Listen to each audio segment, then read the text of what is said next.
Hello दोस्तों, स्वागत है आपका अपने चैनल द रिव्यू रूम पर, जहां आज मैं एक्सप्लेन करने वाला हूं फाइनल डेस्टिनेशन सीरीज के थर्ड पार्ट को।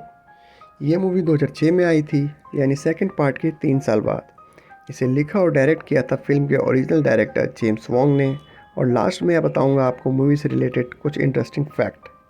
और ऐसे ही इंटरेस्टिंग वीडियो देखने के लिए चैनल को सब्सक्राइब करके बेल नोटिफिकेशन को ऑन कर लो, ताकि मुझे वीडियो बनाने की मोटिवेशन मिलती रहे और आपको वीडियो की नोटिफिकेशन।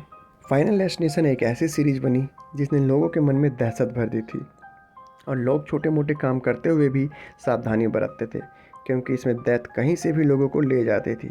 जैसे फर्स्ट पार्ट के बाद लोगों में फ़्लाइट का डर बैठ गया, और सेकंड पार्ट के बाद लकड़ी से भरे ट्रकों का डर बैठ गया था, और थर्ड पार्ट में दिखाया गया है रोलर कोस्टर एक्सीडेंट। और इसके बाद तो डेफिनेटली बहुत सारे लोगों ने रोलर कोस्टर राइड करना बंद कर दिया होगा। ये सीरीज़ ऐसा ही डर लोगों के दिलों में बैठा देती है। तो चलते हैं बिना किसी देरी के मूवी की ओर।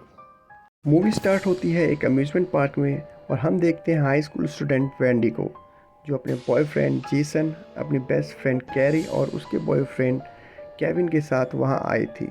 वहां उनके और भी क्लासमेट थे, जैसे एस्ली, एस्लिन, इयन, इरिन, लुइस, फ्रैंकी और वेंडी की छोटी बहन जूली।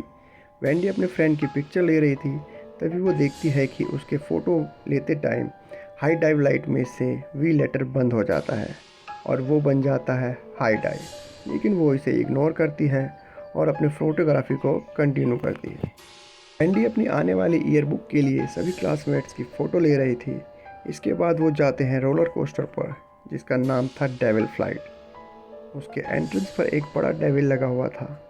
वेंडी अपने फ्रेंड के साथ रोलर कोस्टर तक चली जाती है, लेकिन वो राइड के लिए रेडी नहीं थी, क्योंकि उसे बैड फीलिंग आ रही थी। उसे लग रहा था कि कुछ बुरा होने वाला है। लेकिन जेसन के कहने पर वो मान जाती है, लेकिन उन्हें फ्रंट सीट मिल रही थी और वेंडी सबसे आगे नहीं बैठना चाहती थी, इसलिए वो केविन के साथ पीछे वाली सीट पर बैठ जाती है। जेसन और कैरी सबसे आगे वाली सीट पर बैठे हुए थे, और वो थ्रिल को एंजॉय करना चाहते थे। वेंडी अपने कैमरे से फ़ोटो लेने लगती है, तभी एक सिक्योरिटी बॉय उसे रोक लेता है, क्योंकि वहाँ पर फ़ोटो अलाउ नहीं था। केविन उसके कैमरे को जेब में रख लेता है, और उन्हें देखते हुए फ्रैंकी अपना वीडियो कैमरा छुपा लेता है। केविन के सामने वाली सीट पर च्युइंगम लगी हुई थी, जो कि उसके हाथ में चिपक जाती है। हम देखते हैं कि उस रोलर कोस्टर के हाइड्रोलिक्स में कुछ प्रॉब्लम आ गई थी, लेकिन उससे कोई भी अवेयर नहीं था। वो रोलर कोस्टर को स्टार्ट कर देते हैं। रोलर कोस्टर स्टार्ट होते ही फ्रैंकी अपना वीडियो कैमरा निकाल लेता है, और जैसे ही वह एक 360 टर्न लेते हैं, उसका वीडियो कैमरा उसके हाथ से छूट जाता है और नीचे वाले ट्रैक पर अटक जाता है। अब जैसे ही रोलर कोस्टर उसके ऊपर से गुजरता है, उसके बचे खुचे हाइड्रोलिक्स भी पूरी तरह ख़त्म हो जाते हैं। तभी सबके हार्नेसेस ओपन हो जाते हैं, लेकिन सिर्फ इतना ही नहीं, बल्कि उस रोलर कोस्टर के व्हील भी निकलने लग जाते हैं, जिससे वो बेकाबू हो जाते हैं, और आगे वाली कार्ट ट्रैक से उतरकर नीचे गिर जाती है, जिसमें जेसन और कैरी भी थे। कार टर्न लेती है तो लुइस भी नहीं बच पाता, लेकिन केविन उसे बचाने की पूरी कोशिश करता है, लेकिन वो पूरी तरह नाकाम रहता है। वो रोलर कोस्टर 360 टर्न लेते हुए ही रुक जाता है, जिससे इयन और एरिन दोनों नीचे गिर जाते हैं, और सिर्फ वेंडी और केविन बचे थे। वो किसी तरह उस कार्ट को पीछे की तरफ रॉक कर देते हैं, लेकिन वो भी उनके लिए बुरा साबित होता है। केविन के 2 टुकड़े हो जाते हैं, और वो कार्ट भी ट्रैक से उतर जाती है, और वेंडी भी मारी जाती है। तभी वो होश में आ जाती है। वो अभी भी रोलर कोस्टर में थी, और सिक्योरिटी बॉय उसे कैमरा यूज़ करने के लिए मना कर रहा था। अब वो बुरी तरह डर चुकी थी। तभी वो देखती है कि केविन के हाथ पर च्युइंगम चिपक गई है। अब वेंडी को एहसास हो रहा था कि उसने फ्यूचर देख लिया, और क्योंकि फ्यूचर कुछ खास नहीं था, इसलिए वो पैनिक कर जाती है और चिल्लाने लगती है कि ये रोलर कोस्टर क्रैश हो जाएगा, बिल्कुल वैसे ही जैसे एलेक्स चिल्लाया था फ्लाइट 180 में। वो ये भी बताती है कि हाइड्रोलिक्स खत्म हो जाएगी और ट्रैक टूट जाएगी। वेंडी के चिल्लाने की वजह से मैनेजमेंट को उसे बाहर निकालना पड़ता है। वो एक कार्ट के हार्नेसेस को खोल देते हैं, जिससे लुइस, इयन, एरिन, फ्रैंकी, एस्ली और एस्लिन भी उतर जाते हैं। लेकिन दूसरी कार्ट अभी भी लॉक थी, इसलिए लाख कोशिश के बाद भी कैरी और जेसन नहीं उतर पाते। उन सब को बाहर निकाल दिया जाता है, और रोलर कोस्टर स्टार्ट हो जाता है। वेंडी जेसन के लिए वापस आती है और रोलर कोस्टर रोकने के लिए कहती है, लेकिन वो उसे पकड़कर फिर से बाहर निकाल देते हैं। वेंडी को पता था फ्रेंड और बॉयफ्रेंड दोनों मरने वाले हैं, लेकिन उन्हें बचाने के लिए वो कुछ नहीं कर सकती थी। खुद को इतना बेबस उसने कभी भी महसूस नहीं किया था। वो रोलर कोस्टर को देख रही थी और उसकी आंखों के सामने वो क्रैश हो जाता है। उसके दो बहुत खास लोग उसके सामने ही मर जाते हैं। इस एक्सीडेंट के बाद वैंडी बहुत ज़्यादा डिप्रेस हो चुकी थी। उसने स्कूल जाना बंद कर दिया था और अब वो टाउन छोड़कर जाने वाली थी। टाउन छोड़ने से पहले वो स्कूल जाती है अपनी डिग्री लेने के लिए। वहाँ केविन उससे बात करने की कोशिश करता है, लेकिन वो उसे इग्नोर करती है। तब केविन उसे फ़्लाइट 180 के एक्सप्लोजन के बारे में बताता है, जो कि 6 साल पहले हुआ था। केविन उसे बताता है कि जैसे उसके साथ हुआ था वैसा पहले भी हो चुका है, और जितने भी लोग उस एक्सीडेंट में बचे थे वो बाद में बहुत बुरी मौत मारे जाते हैं। सेम उसी सीरीज़ में जिस सीरीज़ में वो एक्सप्लोजन में मरने वाले थे, जब तक कि कोई उनकी डेथ में दखल ना दे। और जब कोई उनकी डेथ में दखल देता है तो वो स्किप करके नेक्स्ट पर्सन को ले जाती है। ये सब वो बहुत अच्छे से वैंडी को समझाता है, लेकिन वैंडी इसे किसी तरह का घटिया मजाक समझकर वहाँ से चली जाती है। घर जाकर वो अपनी बहन जूली का गुड लक ब्रेसलेट अपने पास रख लेती है, जो उनकी ग्रैंड मदर ने जूली को दिया था। वो दूसरे टाउन में अकेले रहने जा रही थी, तो उसे इस वक्त गुड लक की ज़्यादा ज़रूरत थी। वो अपने कैमरे में उस दिन की फ़ोटोज़ देखने लगती है और उसमें कुछ अजीब नोटिस करती है। जेसन ने डेविल के पोज में फ़ोटो खिंचवाई थी और उसकी फ़ोटो में रोलर कोस्टर दिख रहा था, और वो बिल्कुल ऐसा लग रहा था जैसे वो क्रैश हो रहा है। और पता है ना कि जेसन कैसे मरा था। और यहाँ वैंडी और भी फ़ोटोज़ चेक करने लगती है और उसके सामने एस्ली और एस्लिन की फ़ोटो आती है, लेकिन उसकी फ़ोटो से उसे कोई भी क्लू नहीं मिलता। फिर भी वो उनकी सेफ्टी के लिए उनको कॉल करती है, लेकिन वो कॉल को नहीं उठाते क्योंकि वो दोनों गई हुई थी एक टैनिंग सैलून में। वहाँ वो खुद टैनिंग रूम का टेम्परेचर सेट करती है और उसमें लेट जाती है। और वहाँ सबसे बड़ी गलती ये करती है कि वो उनके स्टेबलाइज़र पर अपनी ड्रिंक रख देती है। वो ड्रिंक स्टेबलाइज़र में चली जाती है, जिससे शॉर्ट सर्किट हो जाती है और उसके वोल्टेज अपने आप बढ़ने लगते हैं, जिससे ऑटोमेटिकली टेम्परेचर बढ़ने लगता है। उन दोनों को कोई अंदाज़ा भी नहीं था कि उसके साथ क्या होने वाला है। वो बस आराम से सॉन्ग सुन रही थी, और जो सॉन्ग सुन रही थी उसका नाम था roller coaster of love. Reference समझ रहे हो? अब टेम्परेचर बहुत ज़्यादा बढ़ चुका था, जिससे वो दोनों भी फील कर पा रहे थे।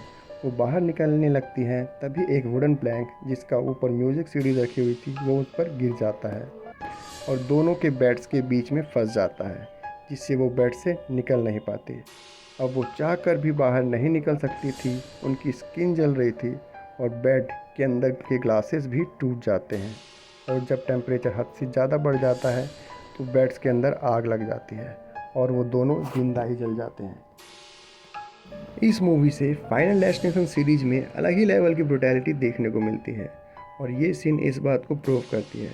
इन दोनों की डेथ के बाद वैंडी को यकीन हो चुका था कि डेथ उनके साथ साथ चल रहा है। वो केविन को ये सब बताती है और उसे सेकंड पार्ट के एक्सीडेंट की फ़ोटो दिखाती है, जो कि फ़्लाइट 180 के एक्सप्लोजन के 1 साल बाद हुआ था, और उस एक्सीडेंट की फ़ोटो में 180 लिखा हुआ दिख रहा था, जो कि किम्बरली को भी दिखा था। इससे वो केविन को यकीन दिलाती है कि जो फ़ोटो उसने अम्यूज़मेंट पार्क में ली थी उसमें सभी सर्वाइवल की डेथ का तरीका छुपा हुआ है। केविन भी उसकी बातों पर यकीन कर लेता है। वो अपनी सीटिंग अरेंजमेंट के अनुसार तय कर लेते हैं कि अगला नंबर फ्रैंकी का है, और तभी वो फ्रैंकी की फ़ोटो को चेक करते हैं ताकि उन्हें कोई क्लू मिल जाए। कुछ भी फिगर आउट नहीं कर पा रहे थे, तभी एक ट्रक पैक करते वक्त बिल्कुल उनकी कार से चिपक जाती है, और वो देखते हैं कि पीछे से बिना ड्राइवर का ट्रक ढलान से सीधा उनकी तरफ आ रहा था। वो बाहर नहीं निकल पा रहे थे और ट्रक उनके नज़दीक आता जा रहा था।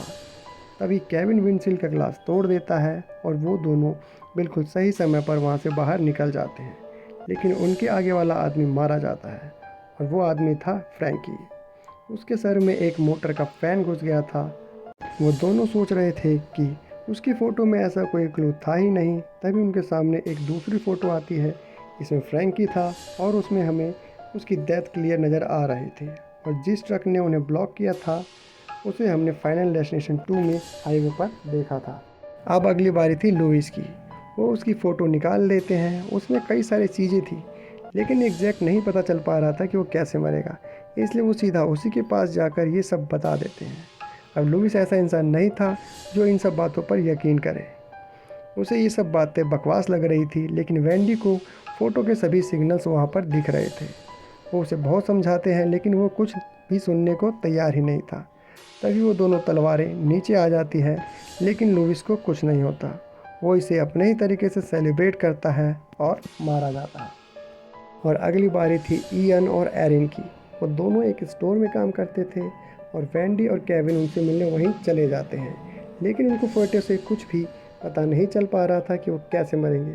फिर भी वेंडी सही समय पर ये पता लगा लेती है कि इयन ऊपर से स्पाइक गिरने की वजह से मरेगा और वो उसे बचा लेते हैं डेथ के प्लान में दखल देकर।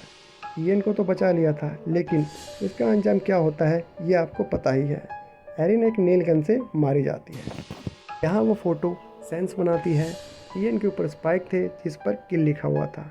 असल में वो स्किल था, लेकिन एस पर शैडो होने की वजह से वो नज़र नहीं आ रहा था। उसने एरिन की तरफ एक गन पॉइंट कर रखी थी। एरिन ने अपने फेस पर एक हाथ रखा हुआ था, जो कि उसके डेथ के वक्त भी उसके फेस पर था। एरिन को डेड देखकर इयन उन दोनों के अगेंस्ट पुलिस में रिपोर्ट कर देता है। पुलिस उन्हें काफ़ी देर तक लॉक रखती है, लेकिन उनके अगेंस्ट कोई क्लू नहीं था, इसलिए वो उन्हें छोड़ देती है। वो कई घंटों से पुलिस स्टेशन में थे, इसलिए वो सबसे पहले अपने अपने घर चले जाते हैं। घर जाते ही वेंडी को नींद आ जाती है और तभी जूली उसके पास से अपना गुड लक ब्रेसलेट ले जाती है, क्योंकि वो अपने फ्रेंड के साथ टाउन में हो रहे एक फेयर में जा रही थी। वेंडी की आँख खुलती है तो उसके सामने एक पिक्चर खुली हुई थी, जिसे देखकर उसे पता चल जाता है कि उसके आगे जूली और उसकी फ्रेंड बैठी हुई थी, यानी कि अब उनका नंबर है। वेंडी जल्दी से केविन को कॉल करती है, जो कि उसी फेयर में सिक्योरिटी का काम कर रहा था। केविन वेंडी को कहता है कि फेयर में आने से पहले वो अपनी फ़ोटो देख ले, ताकि उन्हें उनकी डेथ का आइडिया मिल सके। वेंडी अपनी फ़ोटो देखती है, जो कि जेसन के साथ थी और उसमें कोई भी डिटेल नहीं थी, लेकिन वेंडी की टी शर्ट पर मैककिनले लिखा हुआ था, जिससे उसे पता चल जाता है कि इयन मैककिनले ही उसे मारने वाला है। तब वो केविन की फ़ोटो को देखती है, उसमें भी कुछ नहीं था। वो बहुत ज़्यादा ओवर एक्सपोज थी। ऐसा लग रहा था जैसे उसके ऊपर फायरवर्क्स चलेंगे। अब उन दोनों को भी अपनी डेथ का आइडिया हो गया था। वेंडी जल्दी से फेयर के लिए निकल जाती है। तभी अचानक से उसका रेडियो ऑन हो जाता है और उसमें सॉन्ग चल रहा था, there is someone walking behind you. Wendy देखती है कि इयन उसका पीछा कर रहा था और वो अपनी कार को तेज़ कर लेती है। उधर केविन जूली को ढूंढ लेता है, लेकिन वो उसे देखकर उससे दूर भाग जाती है। वेंडी भी वहाँ पहुँच जाती है। तभी कुछ लड़के हॉर्स के पीछे क्रैकर चला देते हैं, जिससे वो बेकाबू होकर भागने लग जाता है। उसकी रस्सी जूली के गले में फंस जाती है और वो उसे घसीटते हुए ले जाता है। वो एक एरो से टकराने वाली थी कि तभी केविन उस रस्सी को काट देता है और जूली बच जाती है, लेकिन अब उसके फ्रेंड की बारी थी। वेंडी उससे उसके फ्रेंड के बारे में पूछती है, लेकिन वो बताने में देर कर देती है और उन्हें अपने आप पता चल जाता है कि वो पैरी थी। अब बारी थी केविन की, जो कि एक प्रोपेन ब्लास्ट में मरने ही वाला था, लेकिन वेंडी ठीक टाइम पर उसे बचा लेती है। केविन भी बच गया था। अब बारी थी वेंडी की और तभी वहाँ इयन पहुँच जाता है, लेकिन इससे पहले वो कुछ कर पाता, एक अनस्टेबल कार्ट में से फायरवर्क्स उनकी तरफ आ जाते हैं। तीनों उन्हें अवॉइड कर देते हैं और इयन भी उनसे बच जाता है, लेकिन वो उनके पीछे एक चेरी पिकर पर ब्लास्ट हो जाते हैं, जिससे वो गिर जाता है और यहाँ इयन का भी काम तमाम हो जाता है और यहाँ उन सबका नाइटमेयर भी ख़त्म हो जाता है। अब आप लोग बहुत ज़्यादा कंफ्यूज होंगे, तो पहले मैं आपकी कंफ्यूजन को दूर कर देता हूँ। अब यहाँ हुआ ये कि चेरी पिकर की वजह से वेंडी मरने वाली थी, क्योंकि उसकी फ़ोटो के अकॉर्डिंग उस चेरी पिकर के ऊपर मैककिनले लिखा था, लेकिन ये उनके रास्ते में आ गया और उसने उन्हें आगे जाने नहीं दिया, जिस वजह से उसने डेथ के प्लान में दखल देकर वेंडी को बचा लिया। लेकिन वेंडी के बाद उसी की बारी थी और वो मारा गया। इसके बाद सीन शिफ्ट होता है और हमें 5 महीने बाद का सीन दिखाया जाता है। वेंडी अपने रूममेट के साथ मेट्रो में जा रही थी, तभी मेट्रो में एक आदमी वही सॉन्ग गाने लगता है, there is someone walking behind you, और उसे सुनकर वेंडी परेशान हो जाती है। वो जिस कार्ड में थी उसका नंबर था 081, अगर उसे उल्टा कर देते हैं तो 180, और इसका मतलब आप समझ ही गए होंगे। उस मेट्रो में उन सभी जगहों के पोस्टर लगे थे जिनकी वजह से उसके फ्रेंड मरे थे, जैसे फेनिक्स टैनिंग को जहाँ एशली और एशलिन मरी थी, एंडी फैमिली रेस्टोरेंट में फ्रैंकी मरा था, और बिल डेट डिपो जहाँ एरिन मरी थी। साथ में एक एक्स्ट्रा पोस्टर भी था जो कि उसके लिए वार्निंग थी। नेक्स्ट स्टॉप पे उतरना था वो इसी स्टॉप पर उतरने लगती है क्योंकि उसे लग रहा था कि कुछ बुरा होगा। अब आप कहोगे कि डेथ की लिस्ट में तो उससे पहले जूली और केविन का नंबर था, तो उसे डरने की क्या ज़रूरत है। जब वो मेट्रो से उतर रही थी तभी उसे जूली मिल जाती है, जो कि उसी से मिलने उसके घर जा रही थी। अब तो उसे डरने की ज़रूरत है, और अगर इतना भी काफ़ी नहीं है तो उसी मेट्रो में उसे केविन भी मिल जाता है। तीनों मिलते हैं तभी मेट्रो ट्रैक से उतर जाती है और सबसे पहले मरती है जूली, फिर केविन मरता है और लास्ट में मरती है वेंडी। लेकिन वो उस क्रैश में नहीं मरती, उसे सामने से आ रही दूसरी मेट्रो उड़ा देती है और तभी वो होश में आ जाती है। वेंडी को फिर से प्रेमोनिशन हुआ था, और ऐसा पहली बार हुआ है कि किसी मूवी में किसी को 2 बार फ्यूचर दिखा हो। वेंडी समझ चुकी थी कि ये उन्हें मारने के लिए डेथ का मास्टर प्लान है, और उसकी शक्ल देखकर वो दोनों भी समझ गए थे। वो पूरी कोशिश करते हैं ट्रेन को रोकने की, लेकिन कोई फ़ायदा नहीं होता और उनकी डेथ के साथ ये मूवी एंड हो जाती है। तो आपने देखा कि ये मूवी पिछले दोनों पार्ट से अलग है। सेकंड पार्ट के मुकाबले इस मूवी में बहुत कम डिटेल्स और रेफरेंस दिए गए हैं। इस मूवी में डेथ के क्लू फ़ोटो से मिलते हैं और पिछले दोनों पार्ट में साइंस को फॉलो करना पड़ता था। ये भी एक बड़ा चेंज है। ब्रुटैलिटी के मामले में ये पिछले दोनों पार्ट से आगे है। इस मूवी का बजट था $25 मिलियन और इसने $190 मिलियन की कमाई की थी, जिसने इस मूवी को इस फ्रेंचाइजी का हाईएस्ट ग्रोसिंग मूवी बना दिया था।